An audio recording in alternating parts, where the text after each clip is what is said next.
Hello again, everybody. This is the first of what will probably be 3 short videos coming out of Module 1 dealing with the laws of supply and demand and elasticity of demand. If you've taken microeconomics, there will surely be an overlap, although particularly in my elasticity section and law of supply section, I'm guessing I might be sharing new information with you.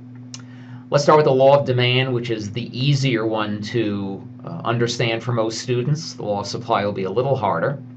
Law of demand says, let's look at the yellow, as the marketplace price of a product or service goes up, the quantity demanded goes down. Or you can say it in reverse. As marketplace price goes down, the quantity demanded goes up. Here is a demand curve. Let's say this is for who won the Super Bowl last year? The Patriots. Let's say this is for New England Patriots sweatshirts. If I was the manager at Nike that manufactures and markets these sweatshirts, I could create a demand curve by doing a survey. Let's say I call up 1,000 consumers and I ask them all the same question. How many of you would be willing to buy a Patriots sweatshirt at $100, at $80, at $60, etc.? And collating all those answers, I could create this demand curve. Obviously, not that many consumers or families would say, I'll buy one at $100. So the quantity, let me get my marker, the quantity would be pretty low at $100. On the other hand, at a quantity, at a price of $20, the quantity demand would be much higher. That's the law of demand in a nutshell. There's 2 primary reasons why the law of demand makes sense. The first one has to do with the income of the household. If I'm a lower income household, or if you call up a bunch of lower income households, not too many of them are going to say yes at $100. Only higher income households, of which there are fewer, would say yes at $100. On the other hand, at $10 or $20 or $30, many households would be able to say yes to buying the sweatshirt at that lower price. So one reason the law of demand makes sense conceptually is the lower the price, the more households can afford the product, any product or service. Second reason why the law of demand makes sense, let's think of cereal. Normally you buy a box of cornflakes every week at the grocery. You go in this week and you see a fantastic sale. Instead of $4.50 a box, the second box is $3 or $2.50. What might you do? You might stock up. You'll buy multiples.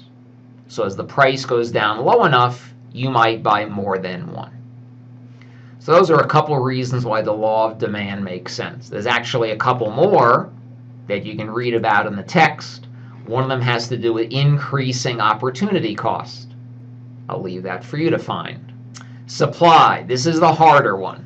If you haven't been in a management position or perhaps even owned a business, run a business, this one will be a little harder to understand. First, the law of supply says at any given, as the marketplace price rises, the quantity supplied by the suppliers in total will go up. This doesn't necessarily mean any one supplier, but the total supply will increase. It could be because there's more suppliers when the price is higher. It could be because individual suppliers are willing to supply more if the price is high. Now, I'm going to give you 2 examples of why the law of supply makes sense. I don't know if you remember about 10, 12 years ago, the price of gold went from $800 an ounce to over $2,000 an ounce. You're looking at an open pit gold mine outside of Victor, Colorado. This is about 10 miles away from Cripple Creek, Colorado. There's a highly automated, huge operation, gigantic earth-moving vehicles dig out the ore, they send it to a chemical processing plant, and they extract gold. Highly automated, very efficient. When the price of gold is $800 an ounce, not many other kinds of gold mining can compete. But let's say gold prices go to $2,000 an ounce. What actually began happening, at least here in the state of Colorado? Gold miners who had given up their mule, their pan, their pickaxe, and their shovel said to themselves, I think I'll stop being a plumber and I'll start being a gold miner the old-fashioned way. They went into abandoned mines and with a pickaxe and a shovel start mining for gold the old-fashioned way. A very, very inefficient way. So one reason why the law of supply makes sense is as the price gets higher and higher that the product can be sold at, even inefficient suppliers can afford to supply product. When the price went back down from 2,000 an ounce to 800 an ounce, those miners who had begun mining the old way found they couldn't make a profit. It was better to go back to be a carpenter or a plumber or a truck driver. Let's use another example. Let's use the oil industry. Every number I'm sharing with you I made up. Let's say we're talking about the oil drilling industry. And I have 4 companies here. A Texas wildcatter who drives around with an oil rig on top of his 1950 Ford Woody. It costs him $60 a barrel to get crude oil out of the ground in Texas and sent to the refinery, let's say in Alabama. ECON up in Alaska. They can dig through the Alaskan permafrost, send it through the Alaskan pipeline to an oil tanker, send it to a refinery in Alabama. It costs them $50 a barrel. Remember, I'm using the word cost, not price. Company C is British Petroleum, or off of the coast of Ireland in the North Sea. They can dig down through the seabed, through 2 miles of ocean, through 2 miles of the seabed, pump up crude oil, put it on a tanker, send it to a refinery in Alabama. It costs them $40 a barrel. Company D is Shell in Saudi Arabia. They can dig down only 500 feet through the desert sand, and they have an oil well. They put it into an oil tanker, send it across the ocean to the refinery in Alabama. It costs them $30 a barrel. Which supplier is the most efficient? Shell. Which is the least efficient? The Texas wildcatter. Now let's build a supply curve. Remember, the customer of the oil drilling companies are the refineries in Alabama. Let's say the refineries are willing to pay a market price of $35 a barrel. Which oil drilling companies are going to be willing to turn on their rig? Well, Shell is going to take $30 out of their pocket to put $35 in. That's okay. All these other companies will be taking more money out of their pocket than they're putting in if the selling price is $35. So at a selling price of $35, we have one supplier. Let's do one more, and I think you could fill in the blanks. Let's say the selling price, let's say the refineries are willing to pay $55 a barrel.